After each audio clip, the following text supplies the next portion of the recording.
Hi, Heather. Thank you so much for joining me for this edition of Transform and Thrive. It's just such an honour and pleasure to have you here. And I feel quite emotional, actually, because isn't it just incredible? Like just over a year, isn't it, that we had that conversation? You were in your car and I don't really want to share, but you were quite desperate, weren't you? And you sort of said to me, you are my only hope, my last hope. I've tried this and this, and nothing's worked. So I'm checking out, basically, if you can't help me. That was basically it, wasn't it? Absolutely.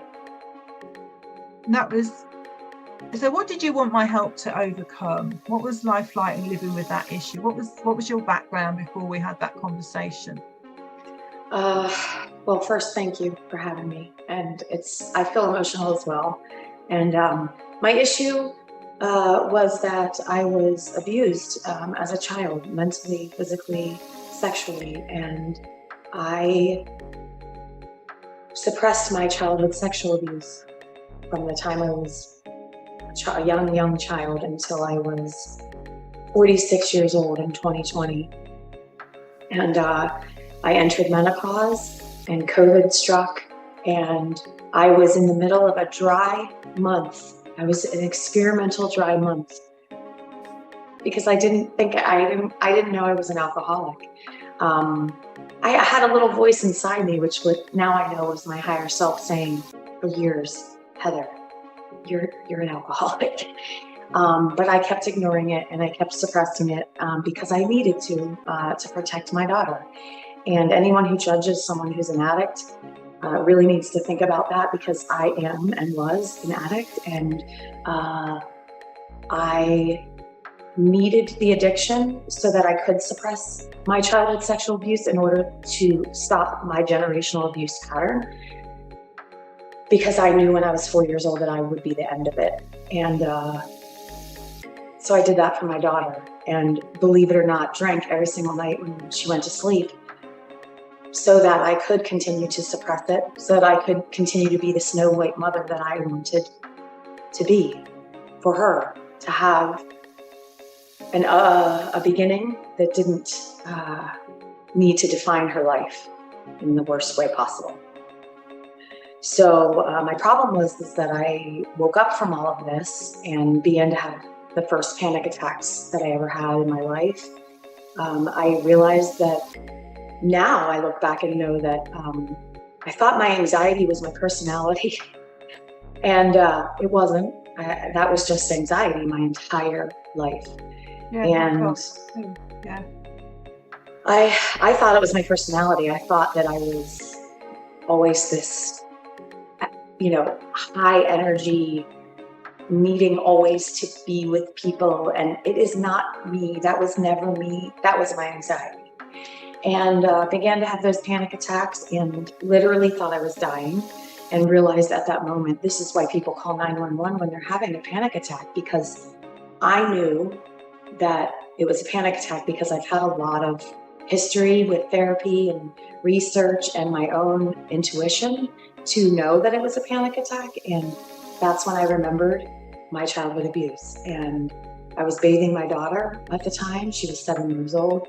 And I remember feeling as though I was floating over her and myself, and watching myself bathing her, and literally feeling a complete dissociation from myself, and terrified, and trying to keep myself together to not terrify my 7-year-old, and began to do yoga poses.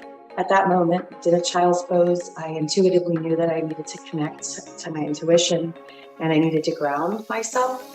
I don't know how I knew any of that, because I was not a yogi at the time.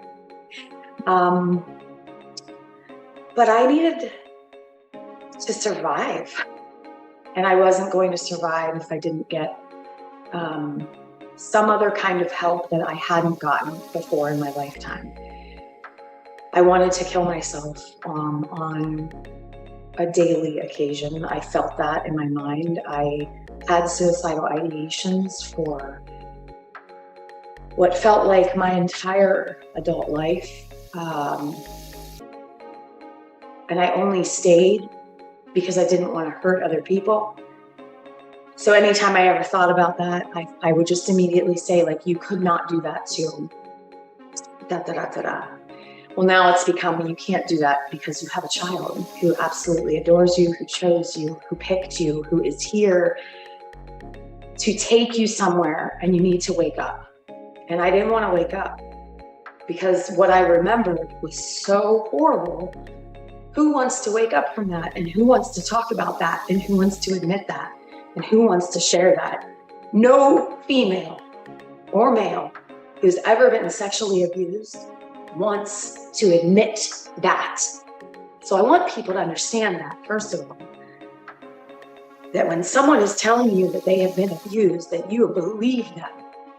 Because what a horrific shame to do to a human being, to doubt them, especially as a child. Horrific and disgusting.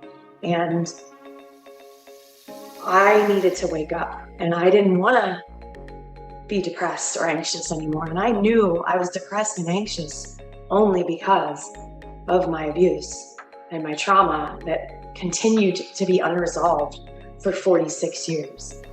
I knew all of this on an intuitive and higher self level. I knew this all along. I've known this since I was 4. I've known that I wanted to change this pattern since I was 4 years old. I remember thinking that if I had a daughter, we would be very close. We would be connected. We would be friends. She would not hate me or want to not be in my life or not trust me. And that was my goal in life. And even having that goal, I still drank. I was not a bad mother. No. I loved my daughter. I had help raising her, though. I was not alone. There was no way I could have done what I did without support from whomever is protecting me, that I feel with utmost confidence. My grandmothers, my brother, who was deceased when I was, before I was born. He's my protector, though. I know he's with us. I know. And I feel connected to that now, and I never used to. So I needed your help to not want to continue this path that I was on. I was already no longer an alcohol addict at that point. I had already fully faced why I was stuffing all of it. Why was I stuffing it? What was I stuffing? I know that now. So I don't feel the drive to use addictive substances that take me down this desperate path, because I know what I was hiding. I know what I was suppressing. It's all out. And that is a freedom that I can't explain unless someone has been in my shoes and knows exactly what I'm talking about. You don't understand it. But it's been a little over a year, and I'll let you move forward with your questions, because I don't want to speak before you ask, what my results have been, Right. Isn't it incredible though but addiction is just a method of self-soothing. It's a method of trying to suppress, like you were saying, in one way or another, the stuff that we've gone through. I mean, Gabor Mate talks about it. It's traumatized children that go through, that's what's going on. And yet when we're talking about addiction, and then these homeless people and all this shame that we put on them, the homeless, because they're addicted, you're re-traumatized kids doing that. I really want to change that, really, really passionately about that, because it's just, roll the dice again, I'm them, it's just, we're all here to help each other raise the vibration. We're all here to help each other. And what society, I think we can judge a society by how we treat our weak and vulnerable. And I think that speaks so much, because we are not even close to humans are failing. We are. And yet, so that's what I'm here to help people do. And I know you are as well. So it's just wonderful that I've been able to help you, and together we are helping humanity. And it feels big, and it is big, because we are here to help. We are here to say enough now. This is what's going on. You are beautiful diamonds of potential that have been traumatized, that make you feel less than, make you feel like you're not enough, make you feel all those stories that you've believed because you had to make the outside world make sense. And the only way you could do that when you were little, because you've got no reference point of your own, was to make that you're the one to blame, and you're this whatever, you're not enough, you can't connect, what you want isn't available, you don't deserve, whatever. It's all that, and it's about changing that pattern and saying enough. So just talking back personally, what have you tried before you worked with me? Or what worked, what didn't work, and why me? Yep. So when I was 19 years old, I walked into a adult children of alcoholics group. It was a support group. Neither one of my parents drank. But something inside me intuitively, once again, my higher self, whoever, whatever, was pushing me to go into this support group. And I did. And that was very helpful, actually, because that was the first time that I guess, made connections with other people who had experienced what I was experiencing in my home in the way of trauma and abuse. And that was very helpful. And then I did cognitive therapy as well. Again, sought it out on my own as a 19-year-old. And so I did talk therapy. And that was helpful, again, to just say the words, because sometimes I do not downplay the importance of cognitive therapy, because I believe that it is an important component to healing trauma and abuse. However, if done alone or continuously year after year after year without changes, something else needs to happen in conjunction with it. And so I feel that it has a shelf life. If you're going to continue to tell the same stories, you're actually repeating the subconscious pathway. You're actually laying it into stone instead of getting out of it and changing it. So I have also done energetic work where I had, because everything is energy. I mean, to deny that is just fear, in my opinion.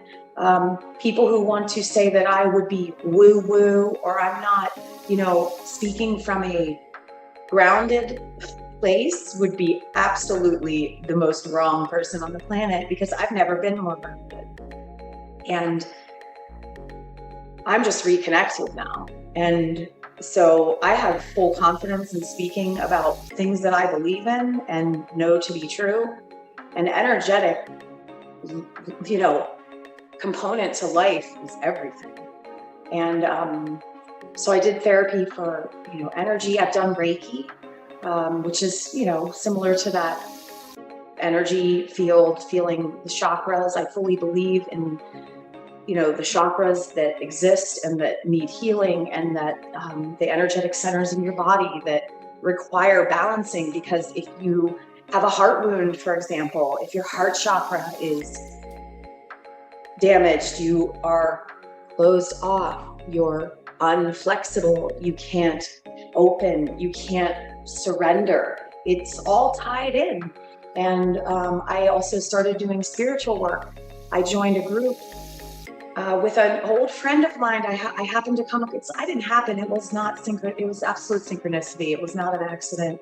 An old childhood friend of mine found her picture on Facebook, saw her picture come up with her beautiful yoga pose, and I thought, she looks so healthy. And I meant physically, mentally, spiritually, emotionally. I just saw it in her and I desired it. And I was like, I need to reach out to Steph. So I did. And I joined her group. And then that was a spiritual journey for me. Connecting to my intuition was all it was about. It was leaning into those feelings that you have that you think are crazy, or people tell you they're crazy and you're out of your mind, and it's bullshit. It's absolutely true that we are born with intuition. We are born with a connection to something outside of ourselves, but we have been shut down by indoctrination, and I won't go there. So anywho, What else did I do? Oh, somatics. I did somatic therapy.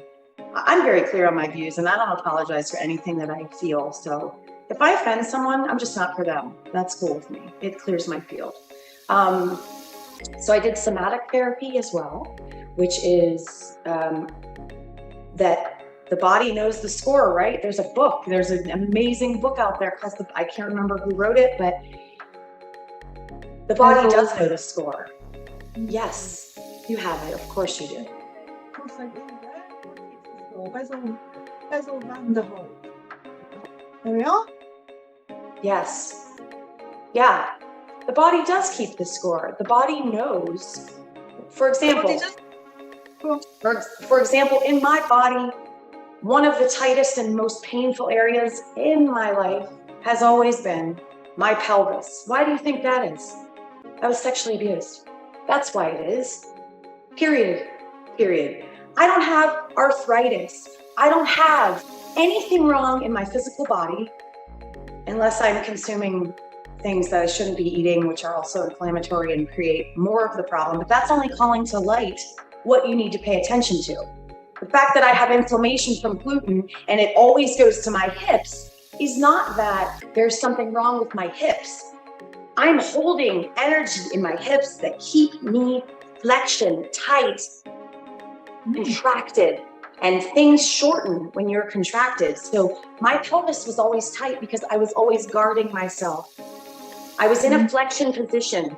I guarded my sacred area because I was afraid. And that's where my hip pain came from. I have no hip pain anymore, unless I eat gluten. So if I eat a hoagie, it'll come back. But it's not as bad as it used to be at all. And I know how to get rid of it. Yeah, isn't that wonderful? But you're right, absolutely. And I love Soul Speak by Julia Cannon as well, because it's a very short book and very easy to pick up and have a look at. And it's the same stuff. It tells you what your body's telling you. It's just a message in plain and simple, because you cannot separate the mind and body. It's impossible. It's all one.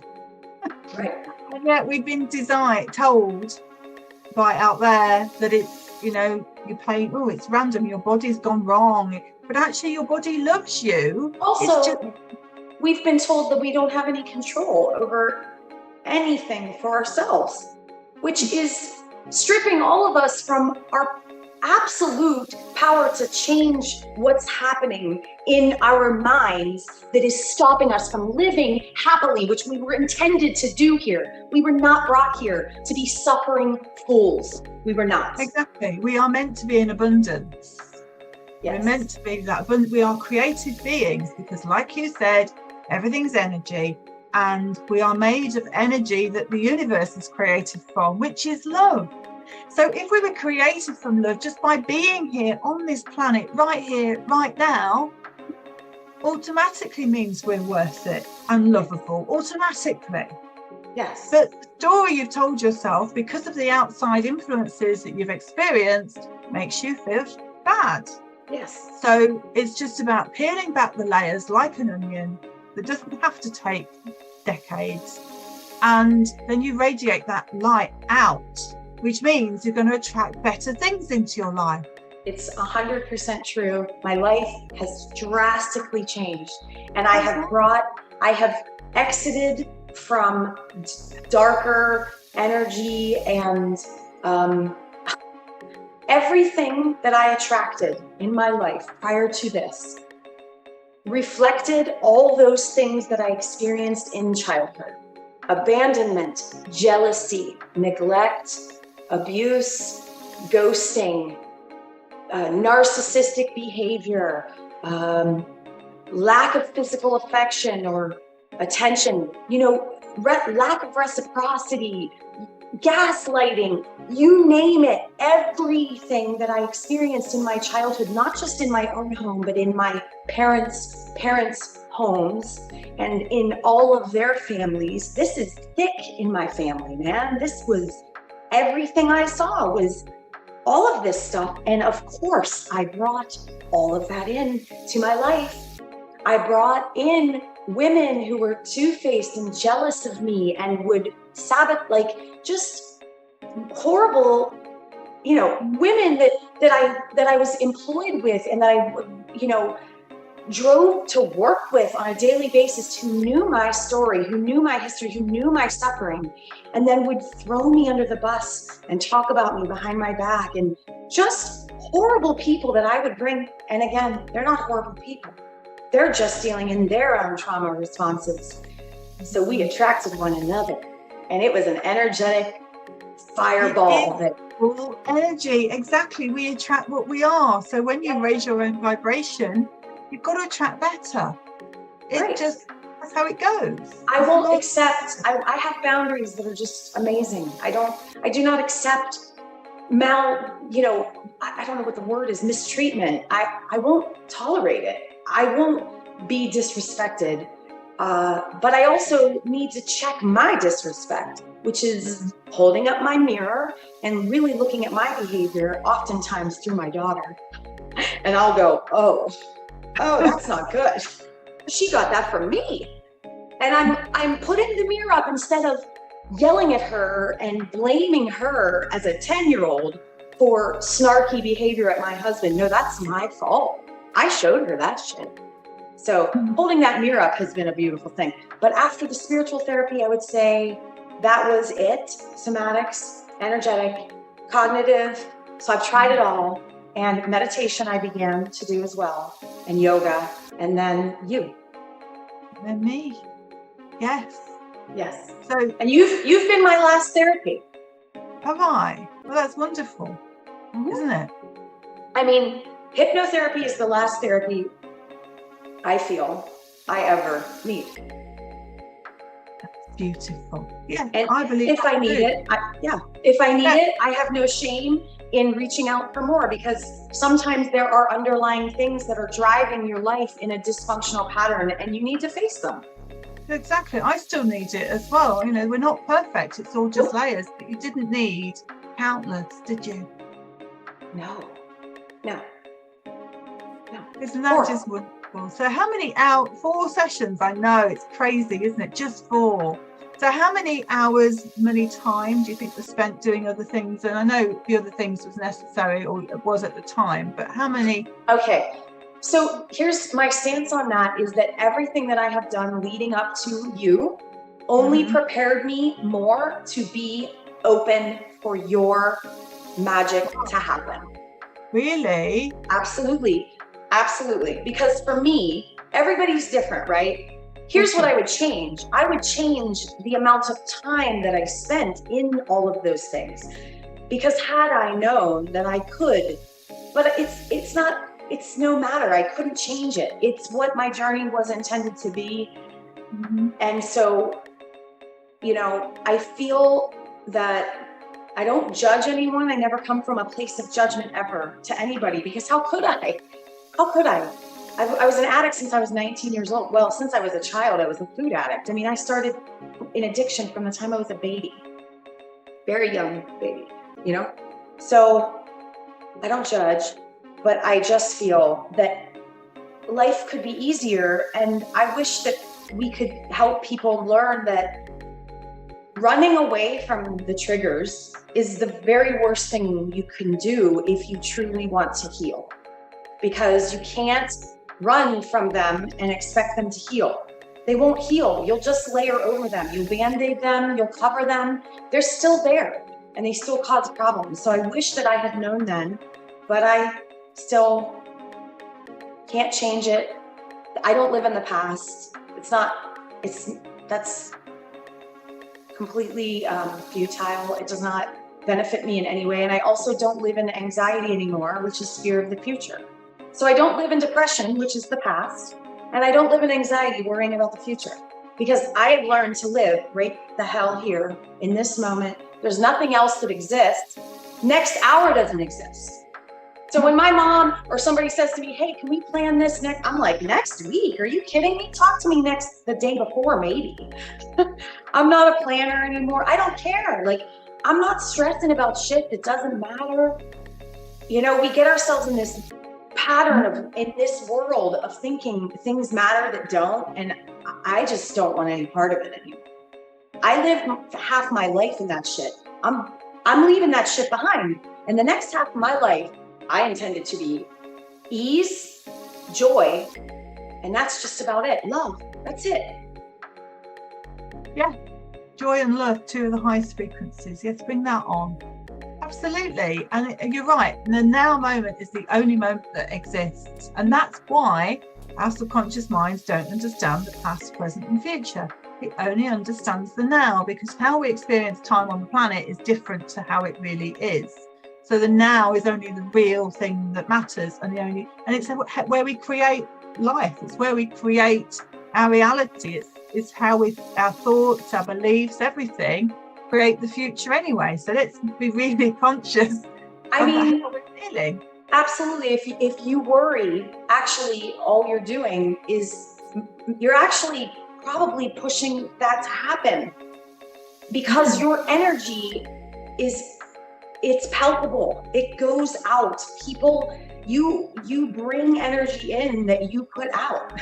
Mm-hmm. And so you're rocket launching the fear, you're rocket launching whatever you're feeling. So be more in love and light and gorgeous stuff. I mean, it's not Pollyanna, but life happens. You can't always be in that frequency, but if you can be there more, right, then you attract better. And here's the other caveat, is that life is never going to stop being difficult. Mm-hmm. I could lose someone very near to me, and my entire life could feel like it's going to be over. And I don't know what would happen to me if something like that happened. So I don't live in this place of thinking life can't hit me, right? That I'm done getting hit, that I'm done suffering. That's not going to happen until I'm gone from this earth. And so I just have to do my best to do what I came here to do. And I came here to allow my daughter to have a future that I deserved as well. I didn't deserve to lose half my life. My daughter does not deserve to lose half her life, and I will do everything in my power to make sure that my daughter doesn't have to lose half of her life. Because I literally have lost half of my life. And I think some of my family who don't want to see it, who have abandoned me, think that what I've gone through in the last 3 years was just regular life struggles. And it was not. It was an absolute mental breakdown. It was an absolute psychotic break. I was not in control of a lot of things that were happening to me when I was being triggered. And instead of staying and being there for me and supporting me, I was abandoned. And a lot of people don't want to face their own shadows. And my light casts a lot of fucking shadows. And people don't like it. That's right.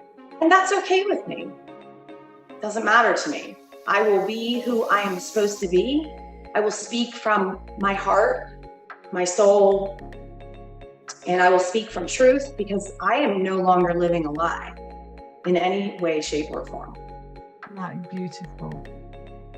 It's just beautiful. Look at you. It's just absolutely incredible, Heather. When we first had that conversation and you said, I'm kind of done with life, I'm checking out if you can't help me. And it was a friend of a friend that you'd found me. We were only Facebook friends, weren't we? We hadn't actually met. You're in America. Abby, I love you. So do I. She's beautiful, isn't she? Amazing. But Abby and I have only had a conversation. That's all. That's all we've had. But she knew, and she was sent to me to connect me to you. Yeah. I don't know how Abby and I could. It was a while ago. And do you know she's connected to Steph, my friend Steph. She was in her group. So there's no accidents. There are no accidents. So Abby, I don't know if she realizes how high in regard I hold her in my life. And because I believe she was an angel sent to help me. I mean, I'm fully convinced that you are an angel sent to help me, that Steph is an angel sent to help me, my husband, my daughter. I have a lot of angels that You do. my friends, my beautiful friends who've been with me my whole life, my friends who have stood by me through this, my beautiful friend. I mean, I have gained a circle around me now that I deserve, and I've always deserved. Yes. And everyone can have that. Everyone. Mm-hmm. I fully believe everyone can heal. Mm-hmm. If I can go through what I've gone through, I believe that it's some of the worst things that you could experience. And that's why I believe in others. And that's why I started my group. It was because I knew, I started my group in 2020, Healing with Heather, and I knew that others were in my boat and in my shoes. I knew intuitively that I needed to open my mouth. I wasn't myself even in 2020. I look back at videos now and I cringe at like how much of I still was hiding. And I see it in myself. And I'm like, oh, you poor baby. Like, I just needed to stay until I could break out, you know? I think that's beautiful. You started where you were, right? There's no shame. I started when I was in the worst place of my life. But isn't that beautiful? Because you can see now, you can go back and see the before and after. But you started because you felt other people's pain potentially and wanted them not to feel the pain that you were in. And that's why I do what I do as well. So you know how beautiful that is, Heather? I just I never judge anyone. And I know I'm a good person. And for a long time, I used to let strangers' opinions of me matter. Mm-hmm. I do not anymore. But there's nothing more hurtful that anyone could say about me than I intentionally hurt someone. There's nothing worse you could say about me. And I will never, no matter what I say or do it intentionally to hurt someone. I will say and do what I do to help someone. So I knew this is what I'm here for. This is my soul spark, if you will. This is my, and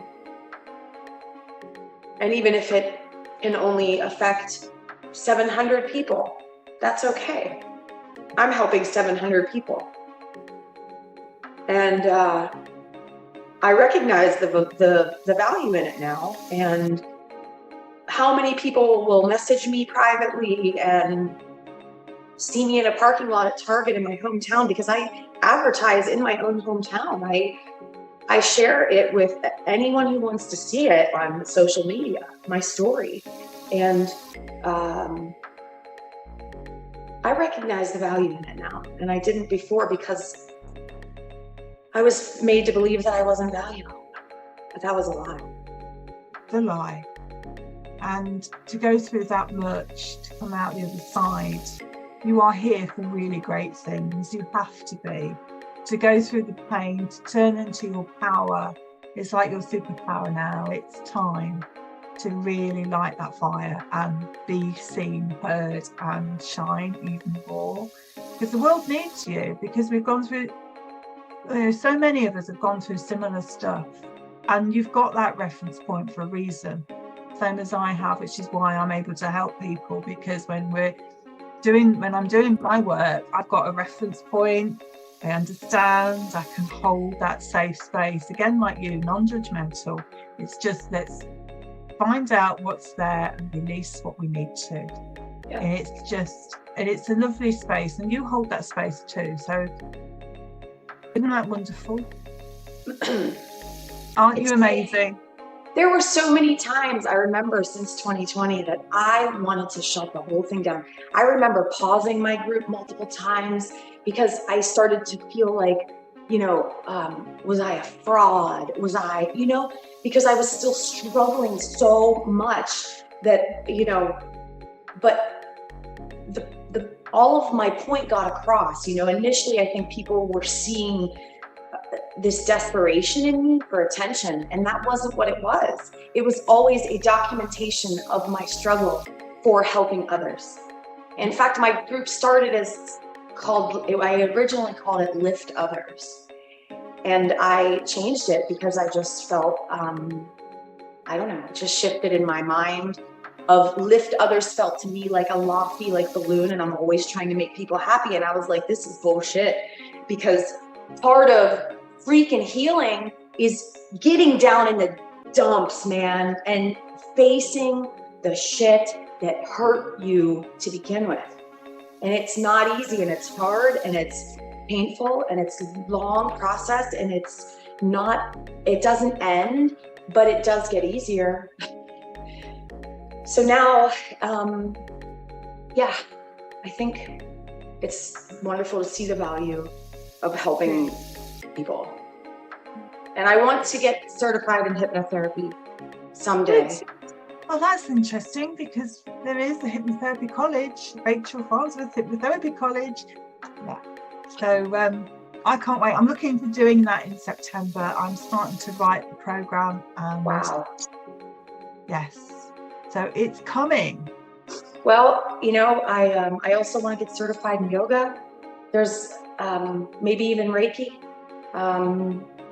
But this is what I'm meant to do, is help people in this way of specifically healing from, whether it be abuse or trauma. You're not ousted from my group just because you didn't experience sexual abuse or physical abuse or mental abuse even. You might have experienced bullying. You might have experienced, a traumatic loss or many losses. I mean, everything comes down to suppressing the trauma versus processing the trauma. Experiencing trauma is not what makes people suffer endlessly. Suffering happens in that short period and maybe even years after, but it's meant to be processed and actually moved so that you can release. And most of us as humans don't want to feel the horrific pain that comes from processing trauma. Fear and sadness and shame and guilt and all those things that come in and make us feel like, I can't face that. I did it myself for 50 years, almost 50 years. I'll be 50 in September. And I did it my whole life. So I fully understand it, but man, can it set you up for... It just gets pushed in your body. You store it down, push it down, don't want to feel it, like you said. Yeah. And it's got to come up like a pressure cooker eventually, because there's only so much stuff you can push in your body, isn't there? And you said it can take years. It can, but you only had 4 sessions with me. It doesn't have to take decades. It's just about looking at it. You've already lived it. It's just about looking at it, reviewing it, and letting it go. Mm-hmm. Yeah. And it doesn't. And it sounds easy. That sounds easy when you hear it like that. But once you truly access the subconscious pathway that is keeping you in that neurological loop that just keeps going in a circle, right? It's like that CNN ticker tape that just kept rolling across my head. You're a loser. You're destructive. You ruin everything. You're an animal. No one likes you. Literally all the same things that I heard my father say to me, horrific things that he said to me, damaging, horrible things, because those were said to him, and he experienced even worse than I did. But refresh my train of thought. What the heck was I on the track to say? You were talking about 4 sessions doesn't have to take long, and you said it. It feels easy. It feels easy, or it sounds easy to think that it's just like process it, move it, and out. But it is once you know what pathway you need to face. And I needed to face that pathway because that pathway kept making everything in my life more difficult. Like I couldn't get past it because I wasn't facing it.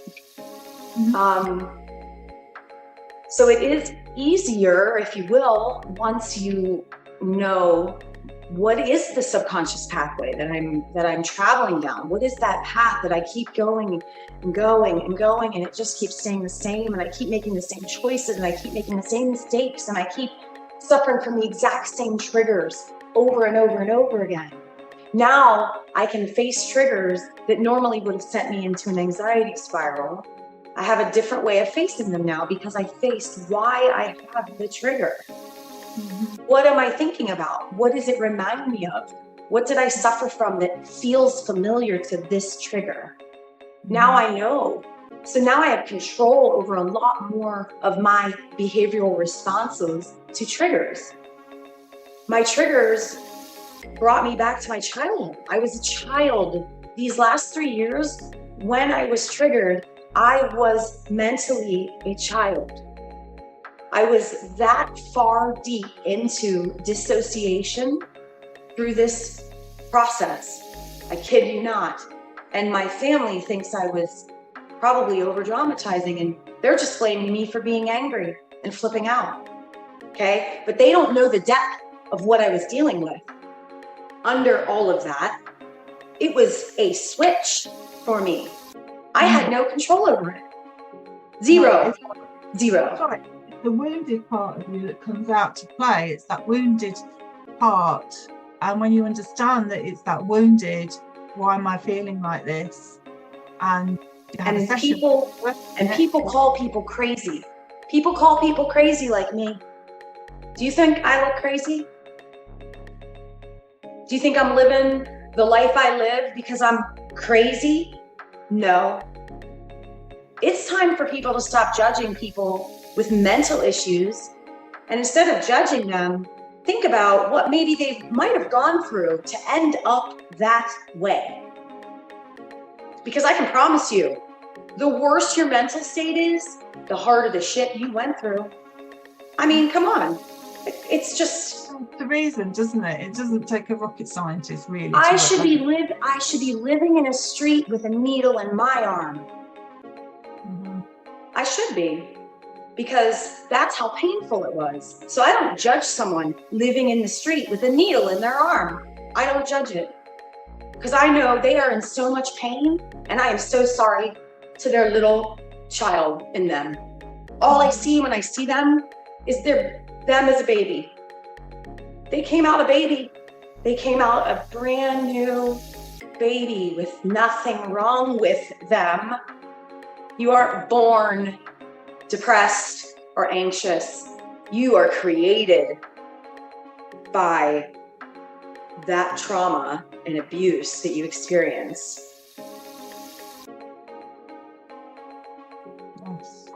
I get real passionate, and people might call it angry, but I won't apologize for being passionate about children being abused over and over again.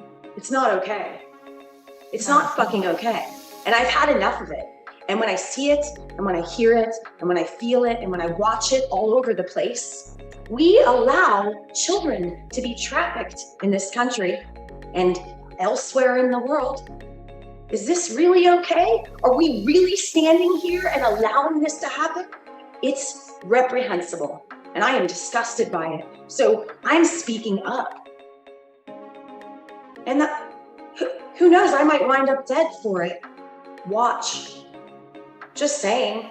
There's a lot of power in a lot of people who don't like people speaking up these days, if you haven't noticed.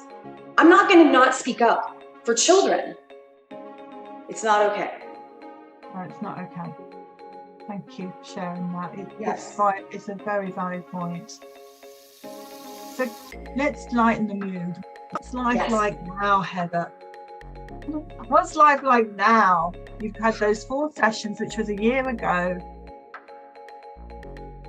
You've moved house. What's life like now? Yeah,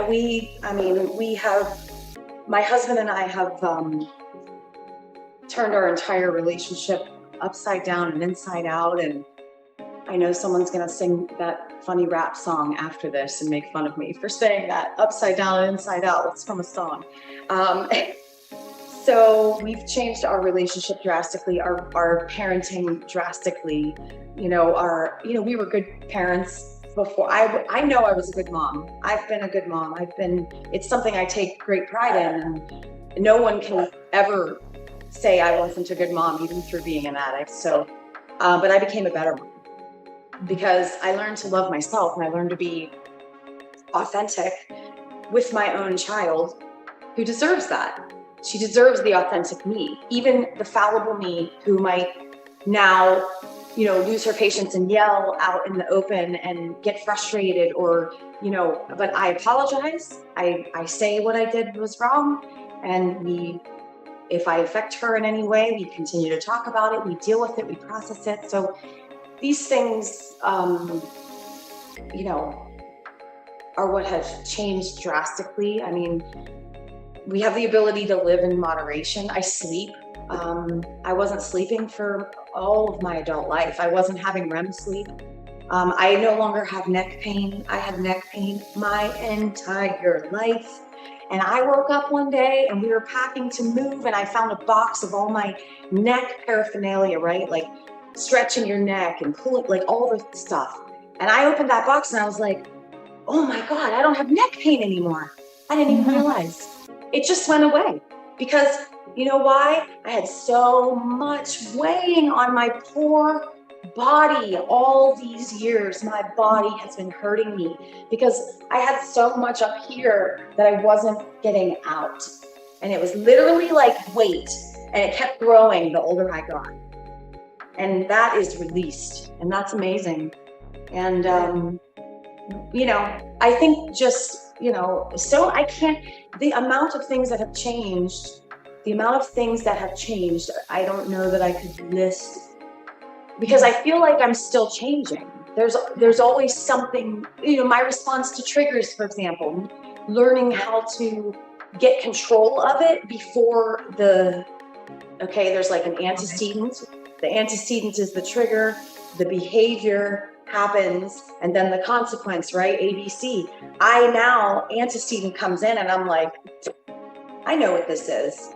I know what I'm feeling. So I get to go, no, thank you. I'm just going to walk away from this. I don't need to be triggered. This is not something that's important to be triggered by. So let's think about that before you go down that path. And then behavior and make a mistake, right?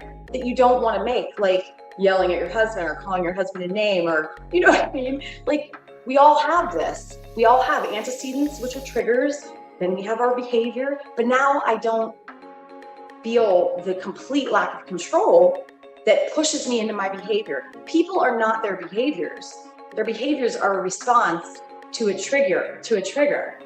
And so judging someone by their behavior, which I was judged my entire life by my behavior, but nobody ever said, I wonder why she has that behavior. Maybe let's help her instead of giving her an award for senior year of high school in front of the entire grade, parents, staff, that is worst temper. That was the award that I got from my good Catholic high school. They allowed that to happen. Adults managed all that and tittered around with all their little whatevers and allowed that award to actually be given to two children, me and another boy. Do you think that's a little bit abusive? I do. Don't you think that's set in my mind? I was defined by that. That was a defining moment for me. Right. I mean, yeah. So I think that's what has changed for me, is the ability to, and even up till January, which was one of my biggest triggers that I had in January of 23, where I had explosive behavior with a family member, and I yelled and I was angry and I admittedly made behavioral mistakes. However, why don't we talk about the trigger? Let's talk about why I might have broken into this, but instead of talking about that, we just go, nah, we're not going to be a part of each other's life, right? Like, this is the dysfunction that just continues to swirl in my generational, and I'm no longer wanting to be in that. I don't want to be in that anymore. I want to live in a healthy space. I want to feel good about myself. I don't want to apologize for my success. I don't want to apologize for my life that I have manifested and created by my own power and by the, universal energy, God, Buddha, whomever which I don't judge. I don't care. How do you. I don't judge. Don't judge me. I don't judge you. I don't care. I'm a wonderful, nice person who gives from my heart. This is what's changed. The way I feel about myself, the way I see myself on most days, on almost every day. I see that in myself. And I have bad days, I have bad moments, but I don't turn a bad day into Heather being a bad person. That's wonderful. That's gorgeous, isn't it? That's freedom. Beautiful. It is freedom. Yes, exactly. It's beautiful. So there might be people listening to this, Heather, who have never invested in themselves or may never have even tried something like this. They might be sitting on the fence. What would you say to that person?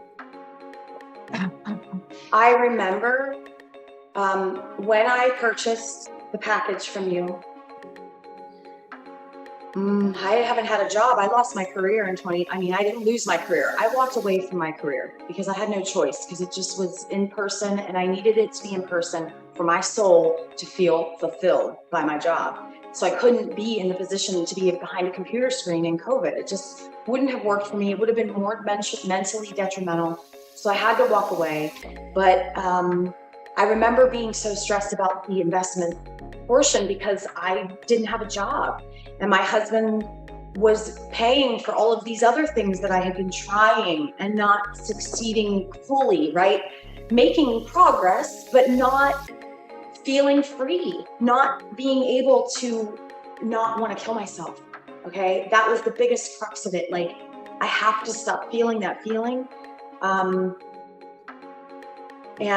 I didn't feel that feeling for an entire year, more than a year. I had some ideations, I told you the other day, but I knew intuitively what it was about.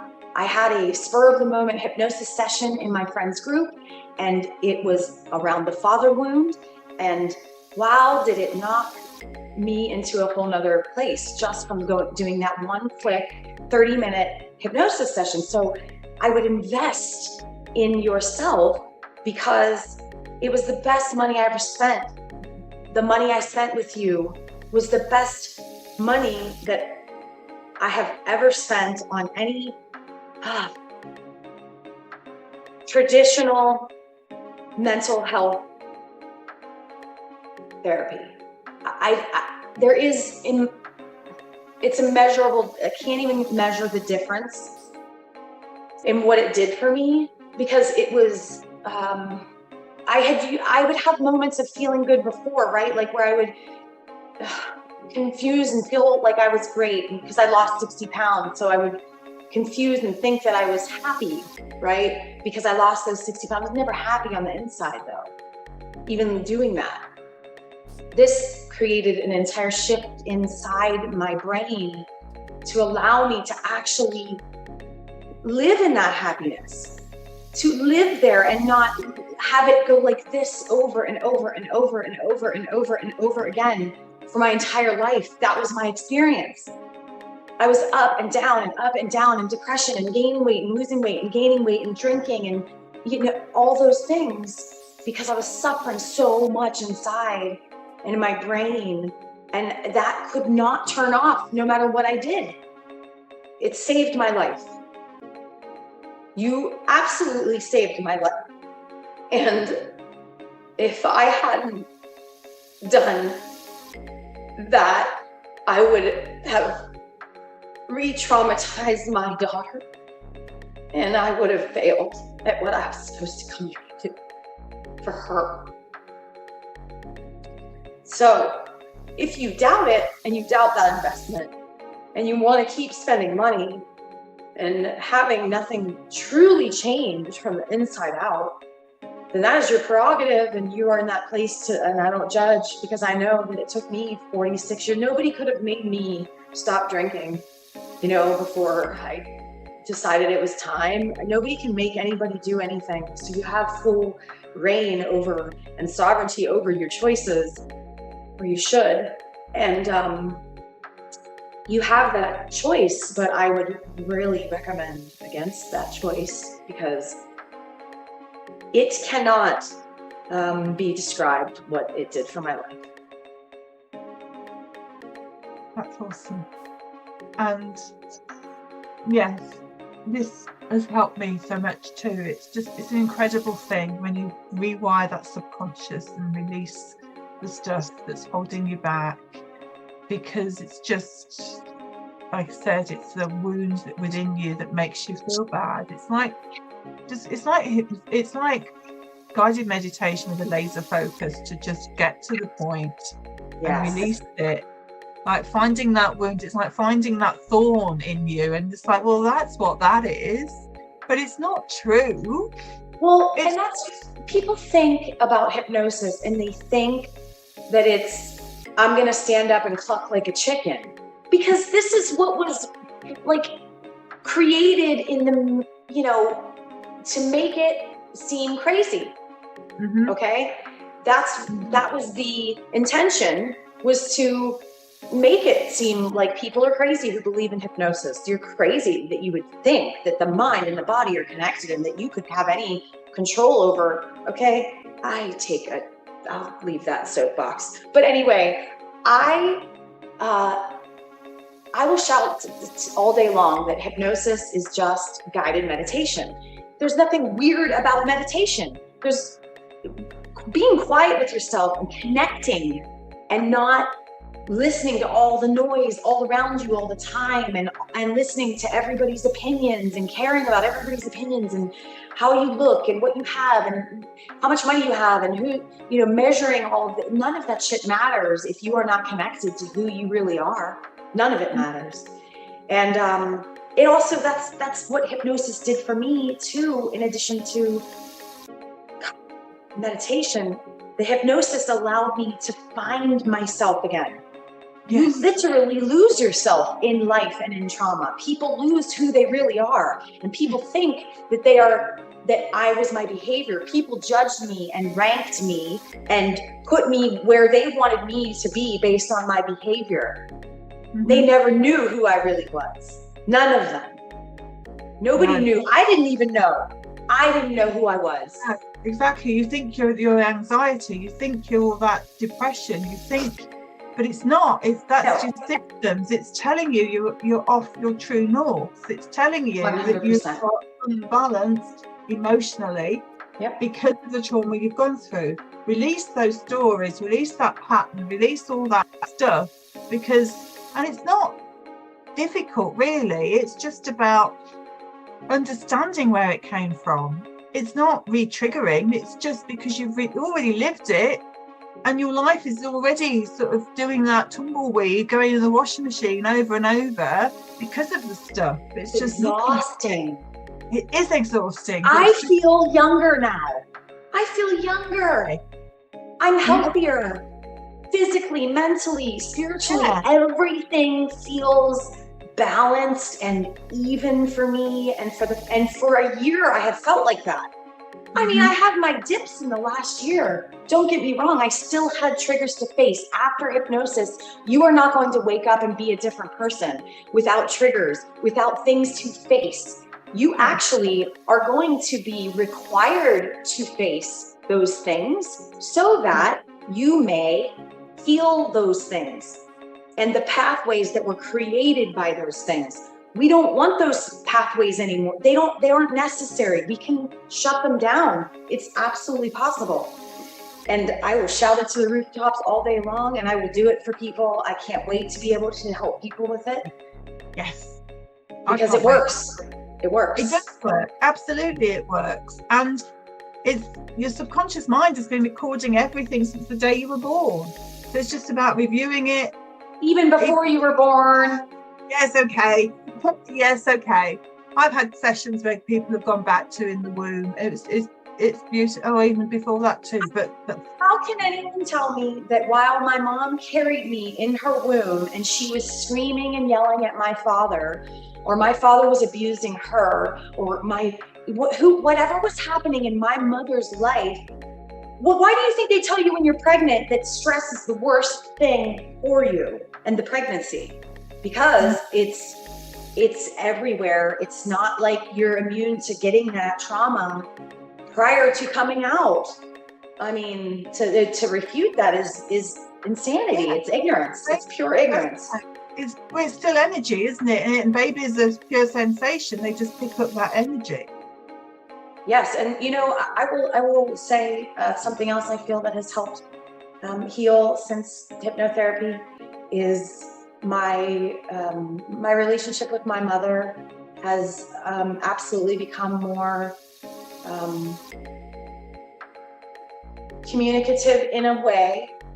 There's a limit for her, and I respect it because I know that that's her own protection, right? Because of what she went through. So I see her, and but through this process of sharing my journey, which could really be painful for her to support, she's never once turned her back on me through this entire process. And that's healing. That's massive. Yeah.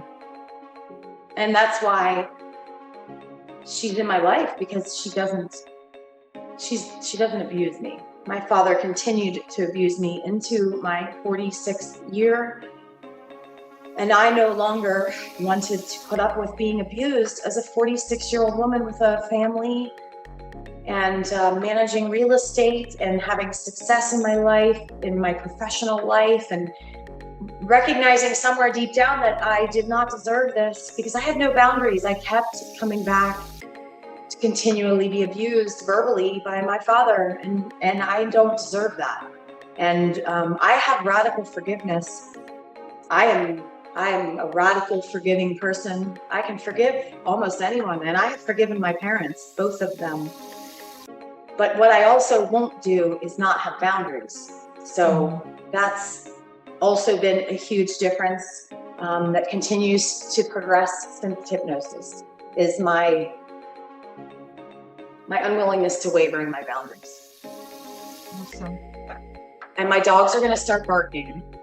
Okay. So if it's disturbing, I apologize, because somebody's pulling up the driveway. Okay, well, that's a perfect time to end. Is there anything you want to add as the final thing? I just want to say thank you, and I love you, and I'm so grateful for you. And what you're doing is changing lives dramatically. So keep doing it, because you were meant to do this. I am, yes. And so are you, my darling. And we will do it. We will do this. And I want to be on stage with you. I want to do so much more with you. We've not connected for nothing. It wasn't just those 4 sessions. There's something bigger that you and I are here to do as well. So it's an absolute pleasure. Thank you. You as well. It feels incredible, and just carry on doing what you're doing. I watch you from afar and I comment, and it's just it's beautiful. Heather, you are an amazing lady. You do deserve to be here. Absolutely. You are meant to be here, and now is your reward time. So let's claim it and enjoy it and live it. Okay. Love you. Love you too. That's perfect right there. Bye for now, sweetheart. Bye.